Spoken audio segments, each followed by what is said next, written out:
on the plot that could be miles and miles away if the soil and the water carried downstream by the river. So some of the indicators, we're always talking about indicators, measurable indicators. If we look at the splash erosion, this is something difficult to measure. It's not splashed very far away, but as soon as we have erosion features such as these rills or those gullies, it can be as bad as this one. Then we have a difference in quality. We have a higher transportation distance compared to sheet erosion. And at the same time, we have some indicators that we can map or measure, and that way find out what is the order of magnitude of soil erosion. So talking about orders of magnitude is just an example from Switzerland. We talk about tons per hectare and year. So we have two of our study sites, Phoenixbeck is the study site included here. Now if we would average soil loss over all plots that we measure, let's say per year, we have only 1 ton soil loss per hectare a year. That's not much. But there could be single plots with more, such as 22 or even much more, depending on the rainfall distribution. So we see it can be very different from site to site, even if they're only a few kilometers apart. That's one thing, so it's very heterogeneous here. Second, if we look at the percentage of sheet erosion, rills and gullies, for example, that can also vary. So those figures given here are average values, and the question here is, what is the use of it? It could be good at the European level to indicate differences between regions, but it's not very successful in promoting measures or finding out what are countermeasures, what are soil conservation measures. So, and that brings me to the assessment methods here. I see Switzerland as a white spot. That doesn't mean that we don't have a map.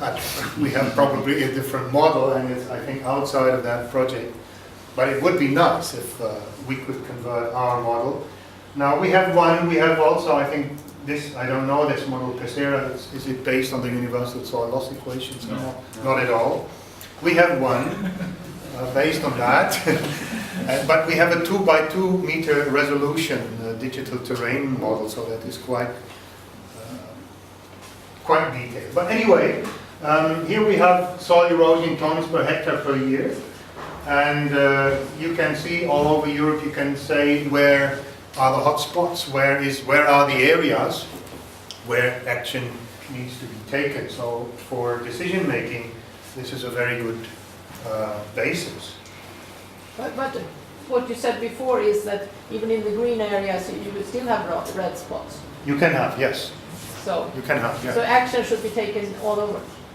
Well, that depends. I mean, locally you must have conservation services, experts, researchers who know where the hotspots are. I'm going to show that using some of the case studies we are looking at.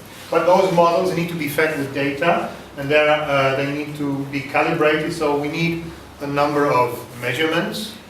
Not to go too much into detail here.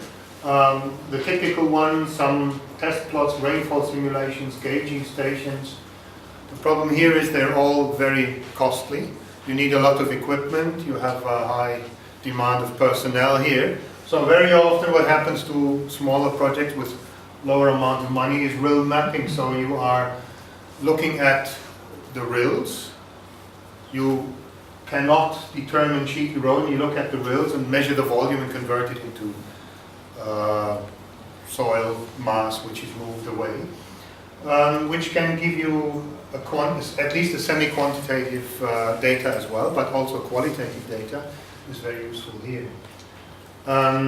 So measuring soil erosion is one thing. What is the effect of soil erosion? The soil functions, of course, the supporting ecosystem service. If we look at soil formation, soil fertility, organic matter, soil hydrology, all those functions are affected, more or less affected, severely affected by soil erosion, and I see the others here as a consequence of that. Consequently, you may have reduced production, you may have a problem with fresh water, or here in the regulating function, flood regulation, water purification, maybe problems, maybe not. And depending where you are, aesthetic or recreational function. For example, Switzerland as a country heavily relying on tourism. You know, if you have the muddy roads, that's not appreciated neither by the Swiss population, nor by the farmers, nor by the tourists.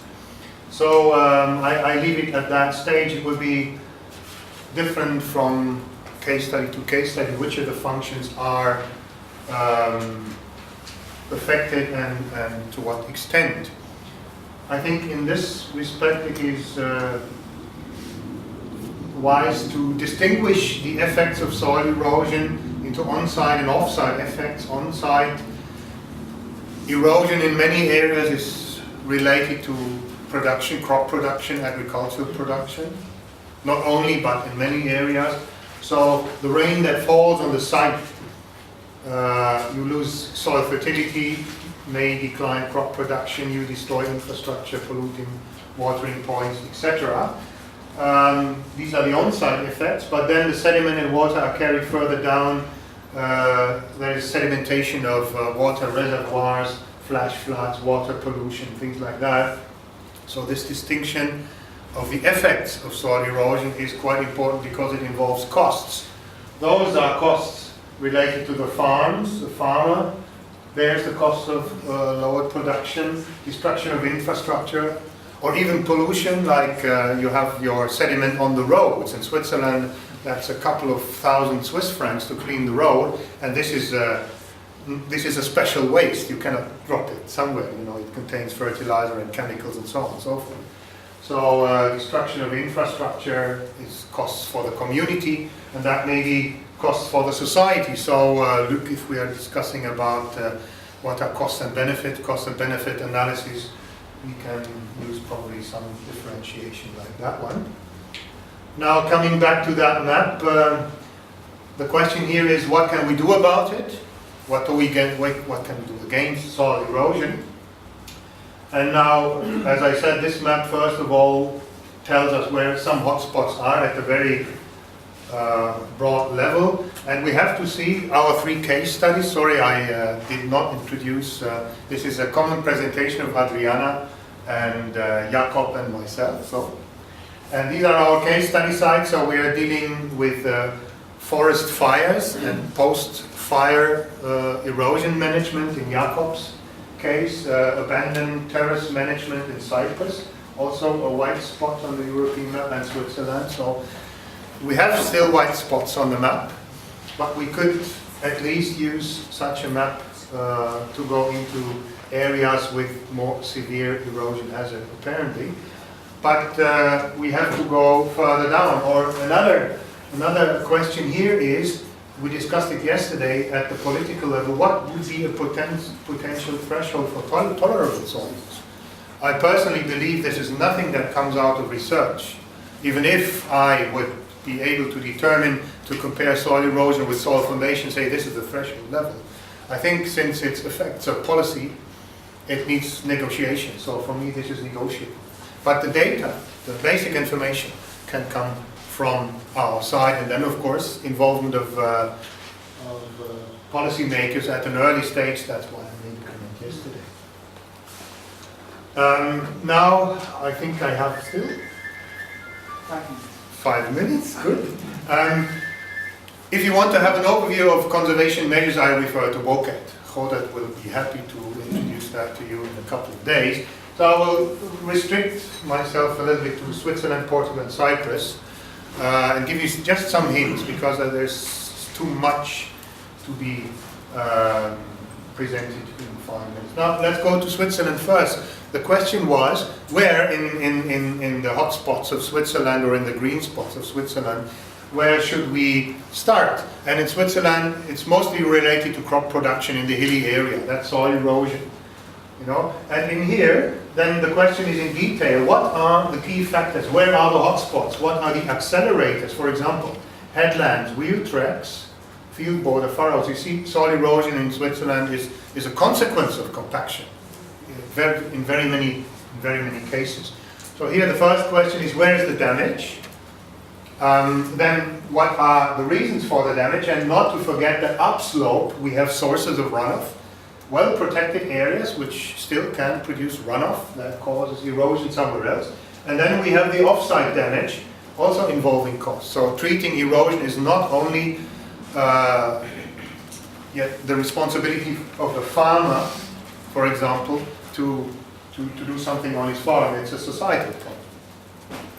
So that opens up the range of stakeholders involved.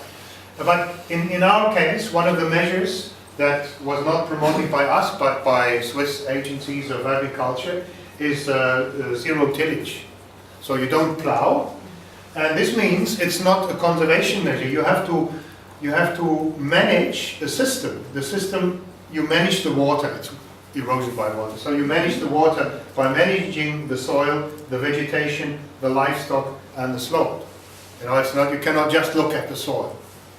And no-till, you can see here, this is a few meters apart. This is conventionally plowed field. This is a no-till field which is very well protected. So no-till is not a conservation technology, it's a different farming system. So in order to adopt it, a farmer has to change everything: livestock management, crop management, pest management, and so on and so forth. So I don't see us recommending farmers measures from the book, you know. So there is a development process with stakeholders here. And with that, coming to the end, Portugal, post-fire mulching, you see erosion as a serious problem, not throughout the year, but especially after clearing the forest through forest fires. And mulching, I think these are plant residues, covering the soil here and increasing the vegetation cover and thus preventing erosion. That's a completely different management system.